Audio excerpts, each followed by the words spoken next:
I'll do this in English because there's a number of people in here that basically do not speak German well enough to actually understand this stuff. So I'm sorry, I'm going to do this in English this time. So, what? What happens if I do English and I don't understand this stuff? Or am I in the right place? Well, Shut up is the answer, isn't it?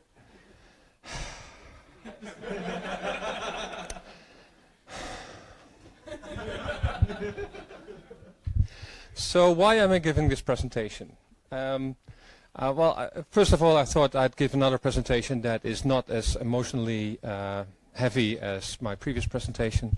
So I thought I'd take a subject that is very boring and in a way close to my heart. Because sets and bags, basically unknown means unloved. Because many users don't really know about sets and friends, and they generally use just hashes. They don't actually... What? Okay. They don't actually realize that sets and friends offer very handy functionality. But even if people find out about sets and friends, the usage of them feels very artificial, like they don't actually know how to use it. And so this is why I basically, people discover them and they use them like something that's not completely integrated into the language. And basically you should realize that sets and friends are fully integrated into the language. So they're actually part of the basic language. So use them. And one of the reasons that you want to use them is because they allow for a much more descriptive programming. So let's start the journey.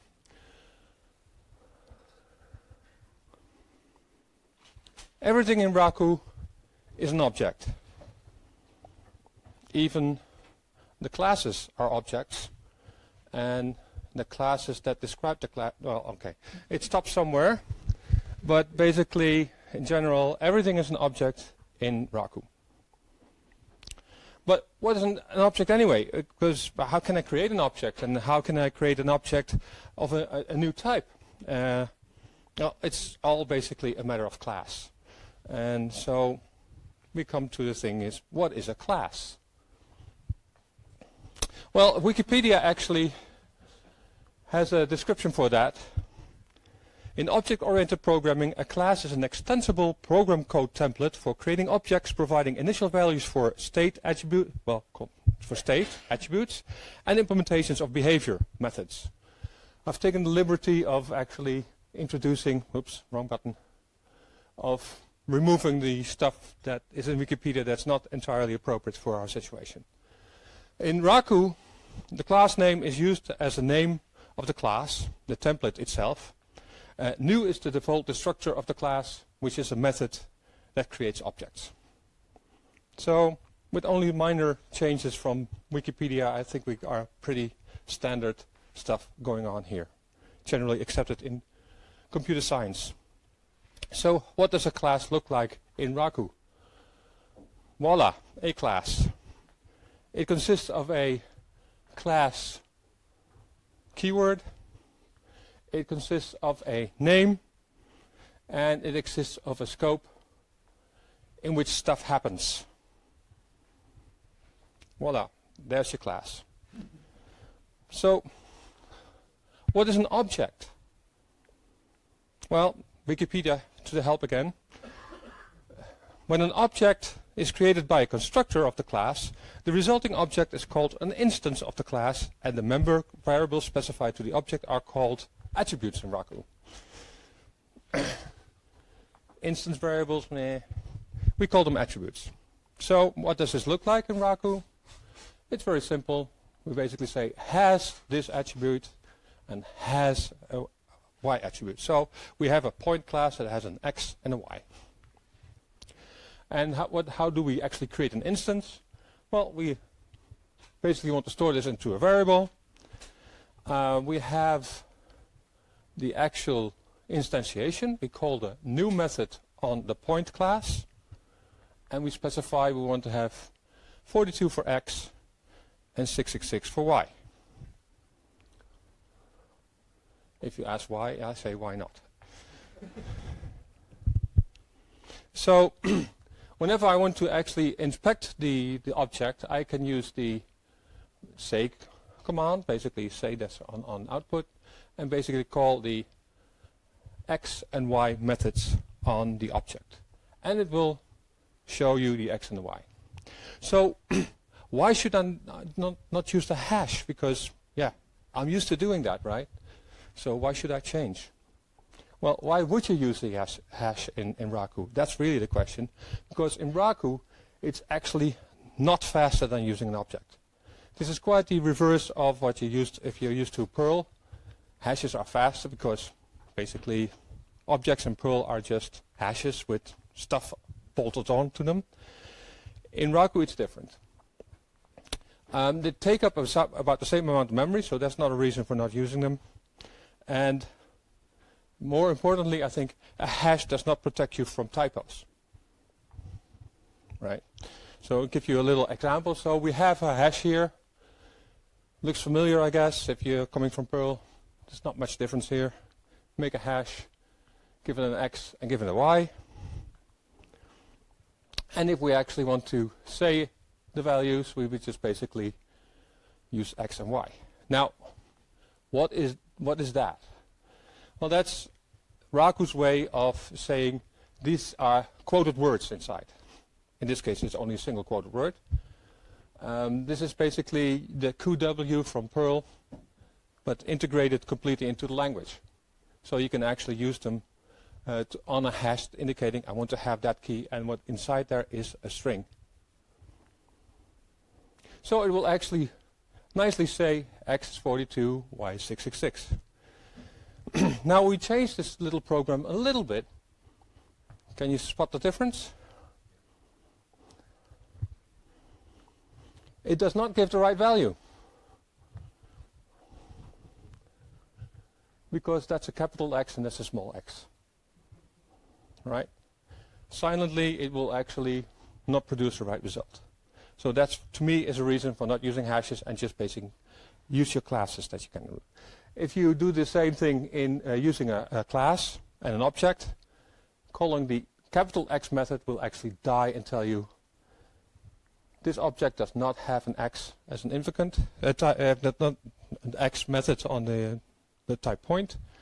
Oh, did you mean X?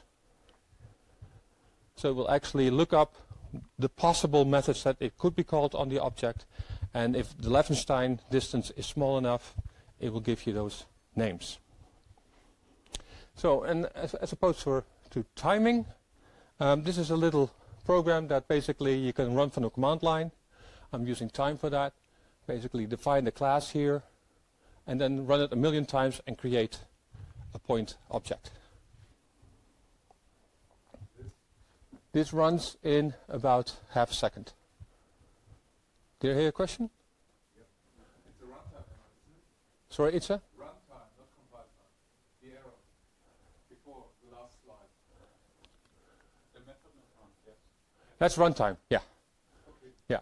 We're not smart enough yet to actually spot that, but if you would limit this, the type of this variable to a point, then potentially we could in the future tell you at compile time that that will never work, but we're not there yet. But yeah, it's runtime. But that's the same with the Perl version, but the hash version is also runtime. So it takes about half a second. Does somebody notice something weird here?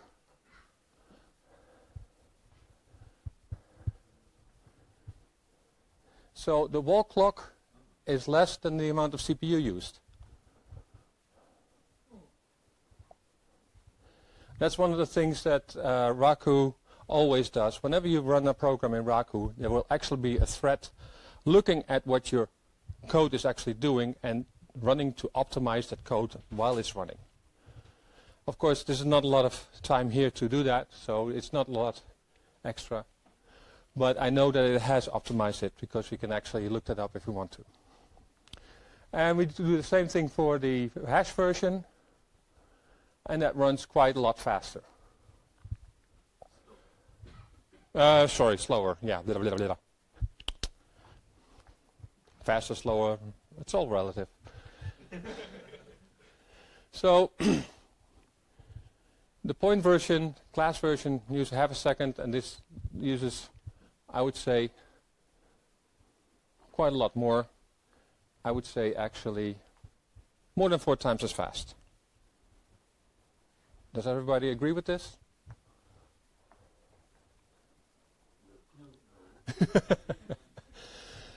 Well, the thing is, you will actually need to deduct about 120 milliseconds from each amount, because that's the startup time that we have in Raku at the moment. So the actual runtime is actually 4 times as fast. So what is a set? Wikipedia to the rescue. In Raku, a set is a well-defined collection of distinct objects considered as an object in its own right. So far, so good. For example, the numbers 2, 4, and 6 are distinct objects when considered separately, but when they are considered collectively, they form a single set of size 3, written set 2, 4, 6.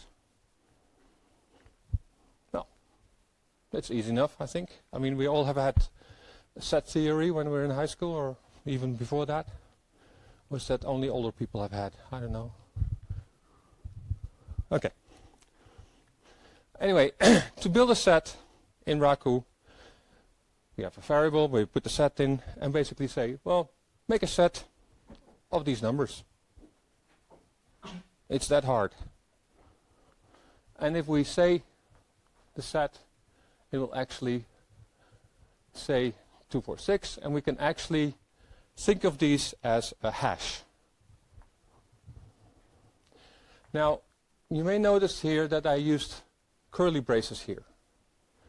Curly braces in Raku indicate a piece, something inside there is code. Should be considered code. And because 2, 4, 6 are integers, the set actually contains integer objects, as opposed to a hash where there would be strings. And because we actually want to index, find out if the 2 is in there, the integer 2, you use the curly braces. And of course 7 is not in there, so it will give you false. Now of course, sets, every object in a set only exists once. So if we implement a set like that, or create a set like that, it will still just have the unique values in there. They only occur there once. So what is a bag? Wikipedia to help. In Raku, a bag is a modification of the concept of a set that, unlike a set, allows for multiple instances of each of its elements. The positive integer number of instances given for each element is called the integer weight of this element in the bag. So what we do to make a bag in Raku? Well, we put in a variable and we have the bag keyword, and this is basically again quoted words, but in this case just simple letters. And if we put this into this variable and we basically want to show it later, we say it, and it will basically give a representation of it, basically meaning we have 1 A in there, 2 B's, 3 C's, and 4 D's. Yay! It's not that different from a hash in that sense, if you're just using ++ on your values in the hash. But it actually knows that it is like that. And what happens internally if you actually want to reduce the number of, reduce the weight of an element in there, it will actually remove it. But yeah, that's internal. So what is an object type? This is not adapted from Wikipedia, so I made this up all by myself. In Raku, a class is said to be an object type if the attributes of an object of such a class may be changed after having been created. And It publishes its object identity by returning a unique object object when the which method is called on the object. This is the default for when you create a class. And every object of an object type class is unique even if the corresponding attributes of two objects have exactly the same value. So what does that mean for our little point class? Well, in this example, I actually made it easier for myself by adding, by adding default values. So I can easily create a point 0, 0 without actually specifying it. It makes the examples a little easier. So I create a point and I execute the which method on it and I say it. And it will show something like that. Then I do it again and it will show something like that. And I do it again and it will show something like that. And if you notice, they're not the same. They're all different, even though they're all 0, 0 for the coordinates.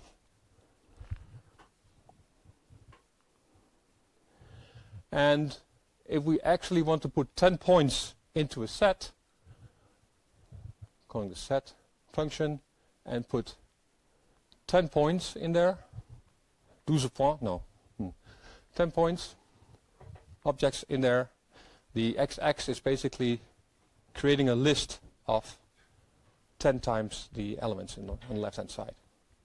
If I'm going too fast, let me know. If you have questions, let me know. I was just laughing at the joke. Okay. Once I got it. Okay. We have in Raku we have an elements method. Basically tells us how many elements the set has. And if we look at this, it will tell you, well, it has 10 elements. Because they're all different. Because they're all different because they have a different which value. So what is a value type? Again, not in Wikipedia, so we have to make it up myself. In Raku, a class is said to be a value type if the attributes of an object of such a class will not be changed after having been created. It publishes its object identity by returning a unique value object when the which method is called on the object. Every object of a value type class is interchangeable with any other object of which corresponding attributes all have the same value. So what do I have to do to make this a value type? Because, I mean, a point 0, 0, there can only be one point at 0, 0, you could argue. So what do I have to do for that? Well, it's very simple, basically. You add a method which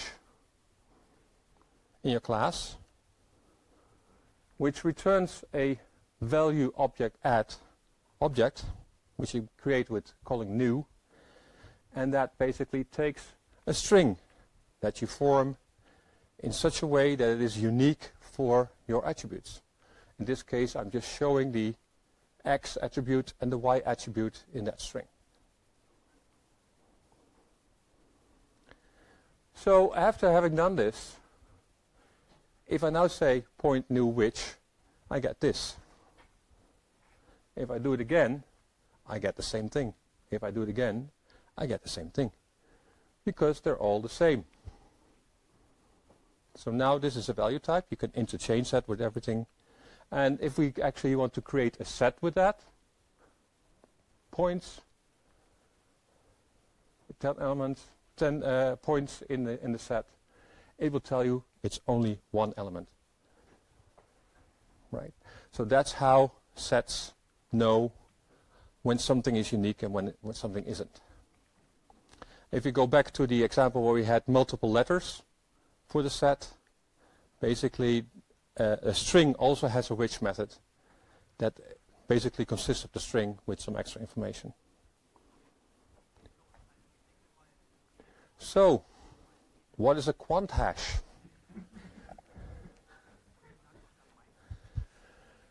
Well, I didn't come up with this name. This is, I think, Larry's invention, right? QuantHash, yeah. In Raku, a QuantHash is the general term that comprises the immutable set, bag, and mix classes, and the mutable counterparts set hash, bag hash, and mix hash. It refers to the fact that they act as a hash, but that the values are in some way quantified. Also, a key of a QuantHash is the actual object, not a stringification of the object. So this is very important. In Perl, you're used to putting stuff into hashes, but the keys that you use for are basically just the stringification of the object that you use. And in this case, it's the actual object. And otherwise, a QuantHash has all the normal hash methods, such as keys and values and KV, basically key, value, which some people call each, I think, in Perl, if I remember correctly. So what types of quantification do we have? Well, set and set hash basically can only be true and false. Bag and bag hash, the value, aka the weight, can only be an unsigned integer. And the mix and mix hash basically take a weight that can be any real value. What would you use mixes for? I haven't found a real use case for it yet, except if you want to have a set of objects and you want to draw randomly from that set, but the weights of each object are real numbers. And you can actually ask a mix, give me 10 random objects from this, and the chance of them being selected depends on the weight.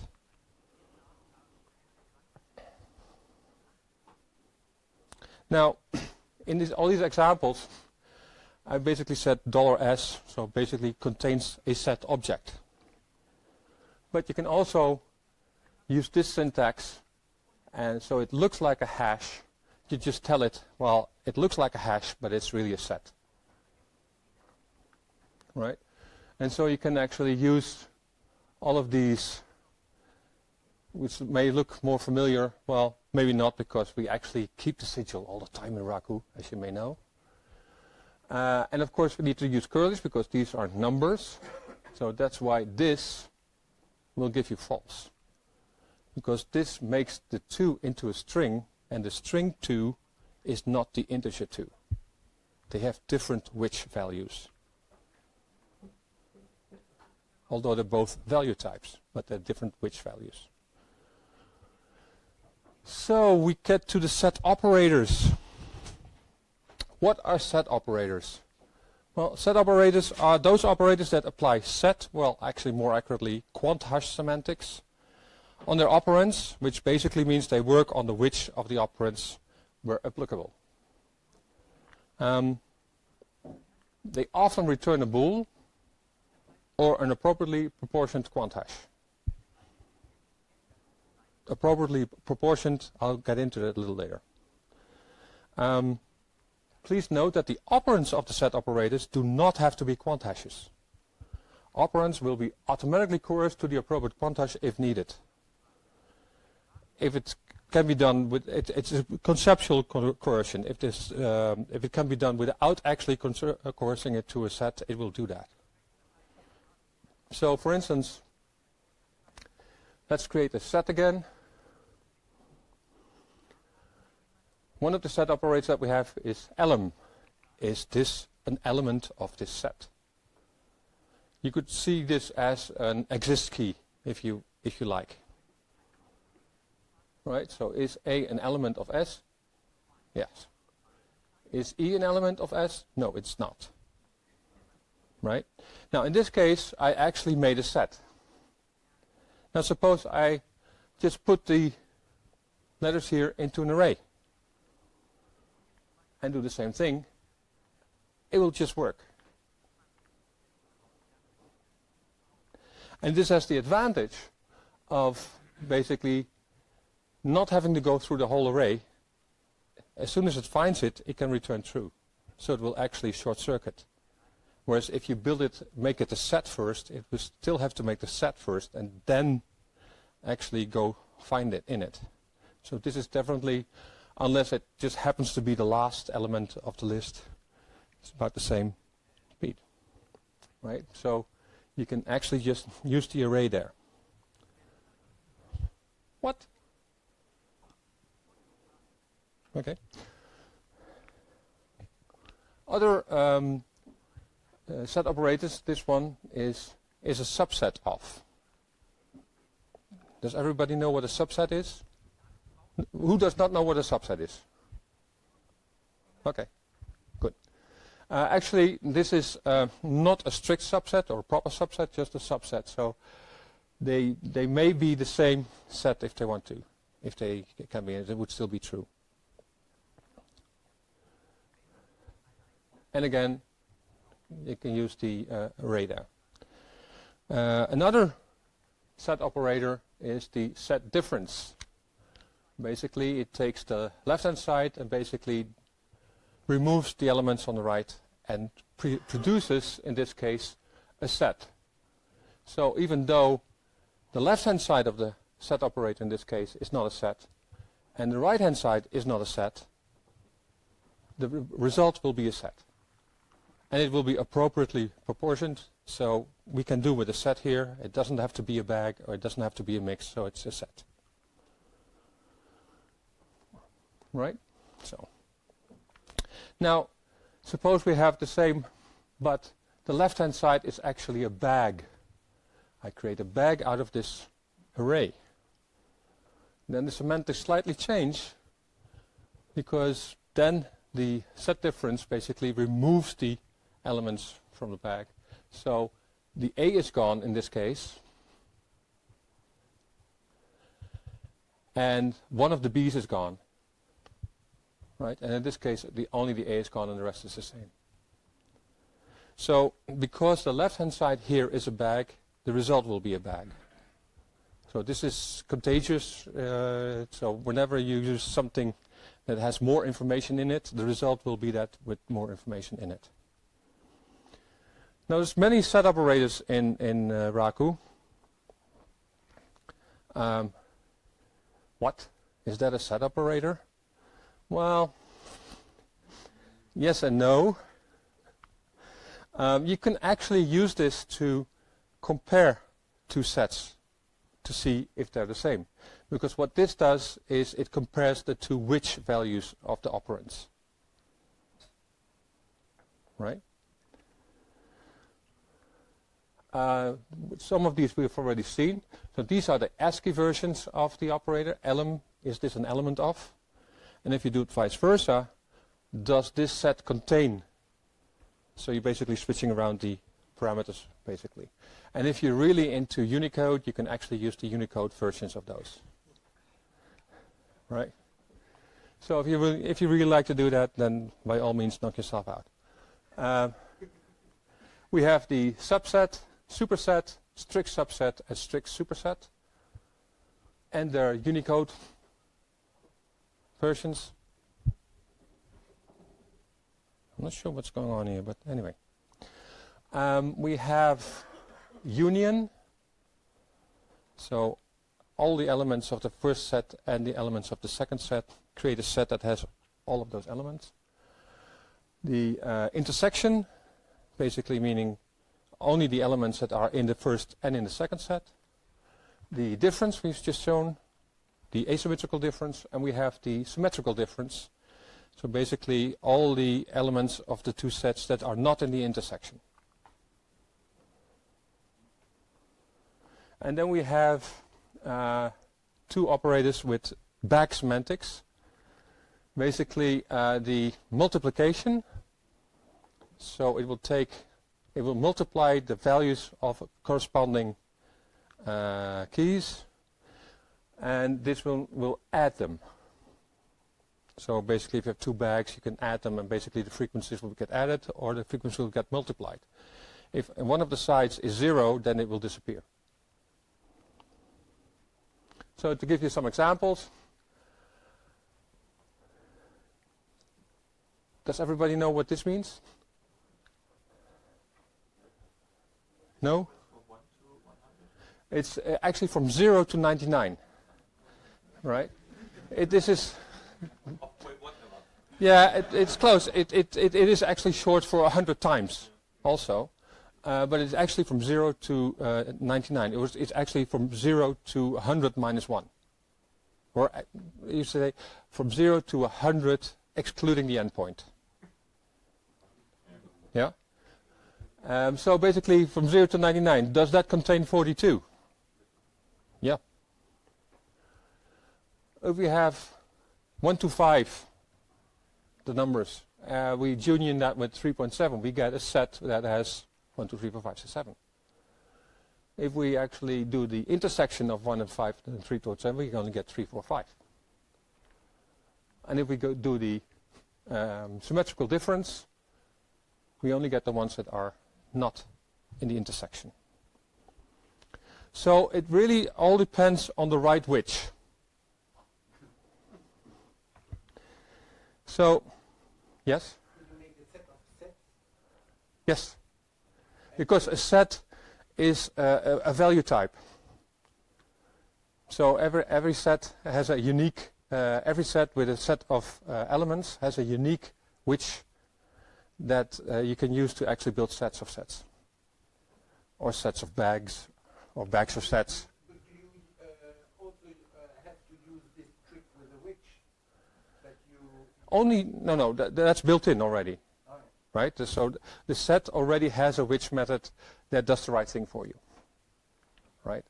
All of the built-in objects in Raku have a which method that show if something is a value type or an object type. So integers have a which method that know that they're a value type. Strings have that. Rational numbers, complex numbers, instants, dates, date time values. I have to check that actually. But in general, they have a which. They all have a which method, because if you don't, like we did in the beginning, we just created a class and just gave it attributes. There was no method in there, which method in there.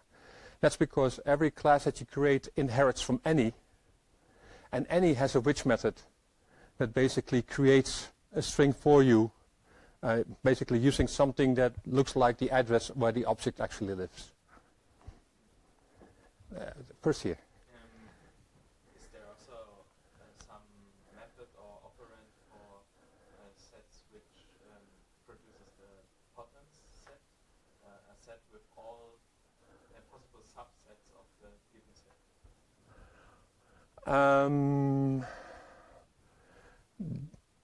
We do have. Hi, Wendy.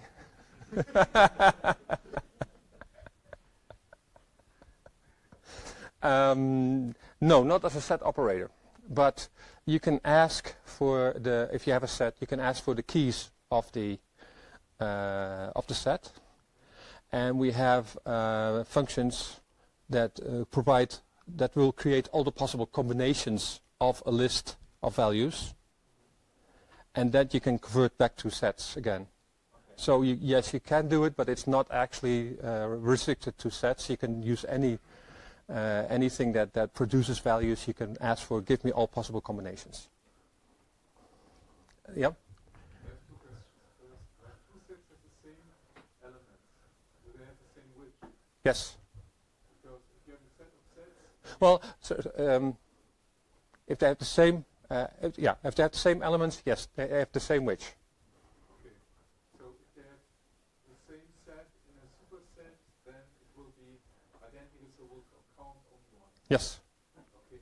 Will you show us an example of this product and this add operator later? Because it sounds like cross product. One of the operators does a bag multiply or a bag addition. So it will look at the corresponding elements in two sets. What is corresponding? So if you have 42 in one set and 42 in the other set, yeah, they're corresponding. They have the same. They're the same object. Yeah, and the same which, yes. And so if we are going for bags, in the one it has a value 10 and the other one it has a value 40, then it will multiply those values, so the result will be back where that key, that object, has 400. So it's multiplying the elements. Yeah, the value, the weights, it multiplies the weights.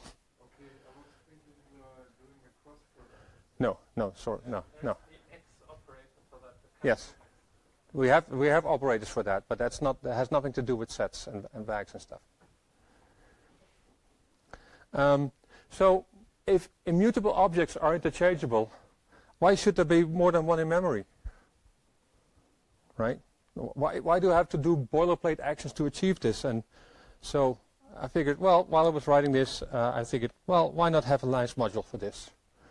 So the value type cache module, now on CPAN, actually you can just install it on with Ceph, but it actually lives on CPAN, and it looks something like this. You use value type cache. You need to provide a subroutine. The name is not important, but I just gave it here the name ZID, that takes the named parameters that you will get when you create your object. In this particular case, I'm going to make sure that if I don't specify X and Y, it will get 0.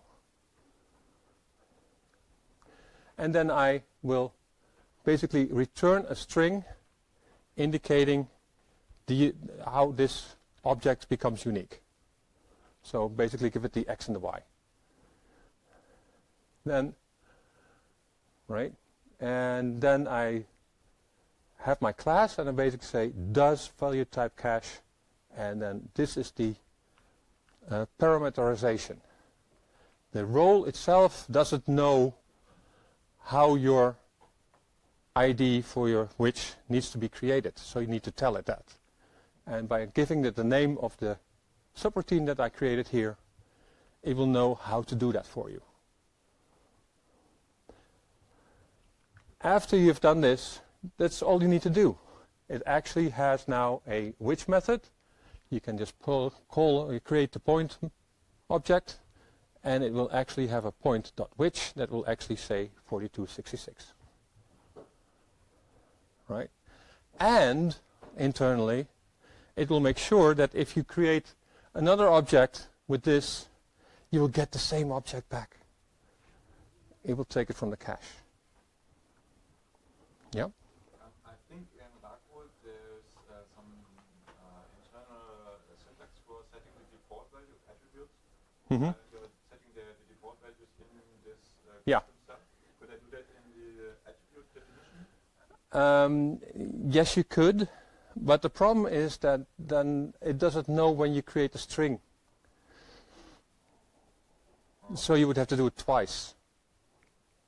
And that's why you don't want to repeat yourself in general. Your module look that up? It could. Okay. It could. I decided that, yeah. See, introspection of this type of stuff is usually rather expensive, and so yeah, if it's not necessary, but we could do that. Yeah. Okay. It's a pity to do it twice. No, well, the thing is, you don't have to do it twice, because you basically move this from here to here. Because it's not only done for the string generation, it actually modifies the attribute. Yes, exactly. Please, Yeah. correct me if I'm wrong, but the purpose of the ID method is to generate a unique string. Unique string for the combination of the arguments. Yes. So why not use the which method just there? Because This. is already creating a unique string. Yes, but if you don't specify, if you don't actually create your own which method, it will create a different string for every instance of the object. Because use memory address rather than doing the smart thing. Right. That's Exactly. Right. So have your point there. Right. You use the which method on the arguments? Oh, in this example, well, this is entirely up to you. This is entirely up to you. If you want to use the which there, by all means use it. But and I don't think you need to for this particular thing, because it's probably only accepting integers anyway. So, right. So, I didn't want to make this more complicated than it probably already is for many people. So, yeah, you can use the which. I mean, if you look at the default way of value types that actually create which values, some of them actually, internally they will use the which of all of the constituents. So if I have there's also something called an immutable map in Raku, and there it will take the which of the keys and the values to build a which for the map. So if you have it, if anything changes, you will get a different which value. So it will not be the same. And sorry, if the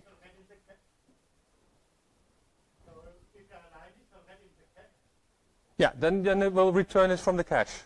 If the string is the same, it will give you the one from the cache. Because a value type, the attributes are immutable. So you will not, the contract is that you will not change them. If you are naughty and you change them anyway, then, well, that's your problem. But the contract is that you won't change them. So while I was on a roll here, I thought, well, value types, why limit the caching to value types? I mean, why not also support caching for object types? Because in many cases, you have a single attribute that actually describes the uniqueness of your object. For instance, in a shop, something you buy in a shop has an article number, and that basically makes it unique. So why not use that? So for that, I actually created the object cache module. And in this case, you just say use object cache. You have something similar, like a subroutine. Basically, look at the arguments. And in this case, I want to make sure that it has an ID. And if it doesn't have an ID, we're done. You should specify an ID. You specify that it has the attribute in there. And, right, you does the object cache, basically parameterizing the role to use this logic for creating the which value. You create article with a certain value, and it will actually create a which that has that string that we return here in it. So why are you actually always putting this in front? Well, the which values need to be unique for your entire namespace. So that's why we also add the name of the class to it. So this, I guess, in short, is why I gave this talk, in case you wondered. So I guess it's now time for questions. No more questions? Everything is clear? Good. I have some bonus slides. Well, they're not very bonus. They're not very bonus. Basically, the code for these modules, the value type cache and the object type cache. You might be interested in seeing that. Right. That's it.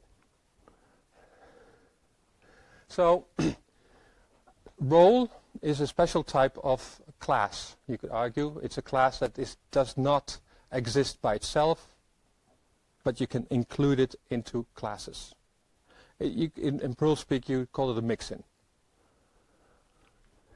It takes one parameterization, which is a subroutine, something callable, something that executes, hence the ampersand there.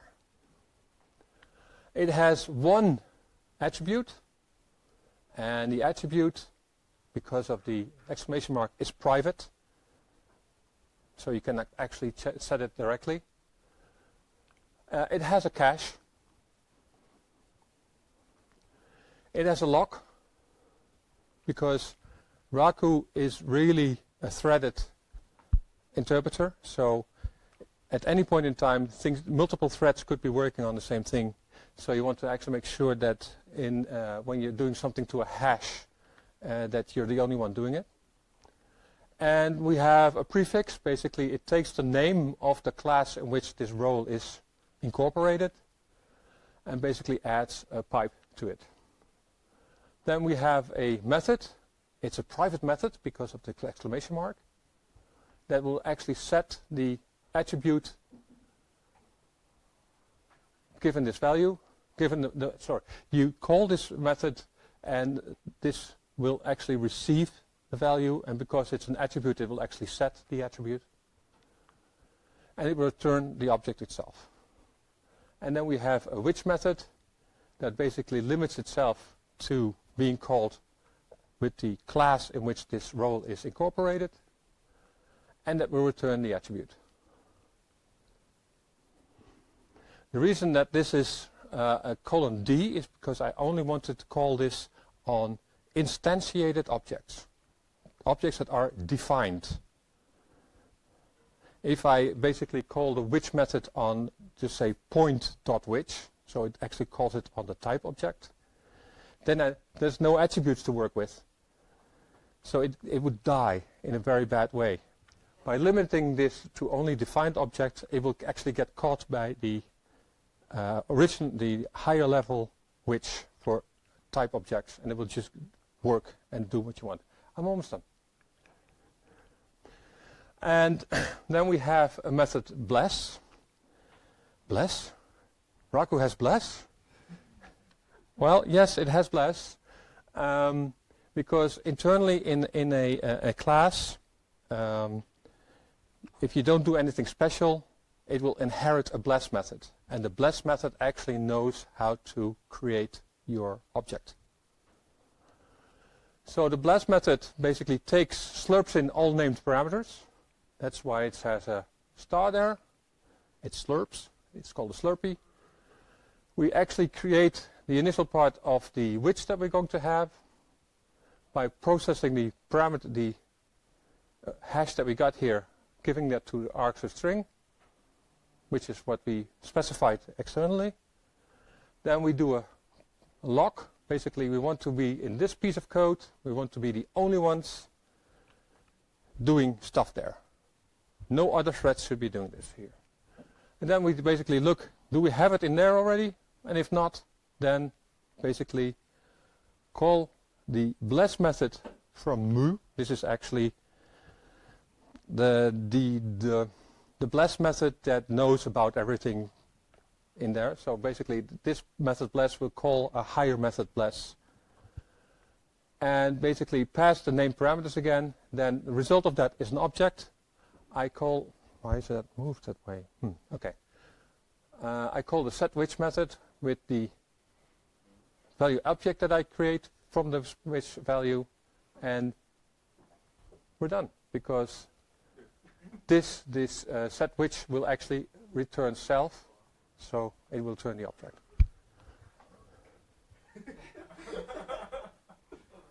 Yeah? It looks to me like the prefix, a dollar prefix variable exists once per inheriting class, like point, because we have one prefix that begins with point, but you would probably use %cache globally for all kinds of classes.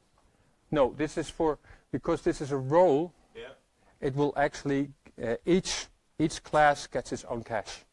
Okay. Each class, like point, gets its own class. Yeah. But why do you need prefix including the class name then? Why? It's also used outside of And you can actually, you can have subclasses. You create a class, but your class can actually be used, another class can use your class as a subclass. And then you don't want to have them actually occupy the same cache, the same, share the same cache. but because they have different names before the pipe, they won't actually interfere with each other. Okay. Yeah, why not? And the object cache is basically the same, except that it creates an object at rather than a value object at. And there you have it. Simple. The end. Thank you.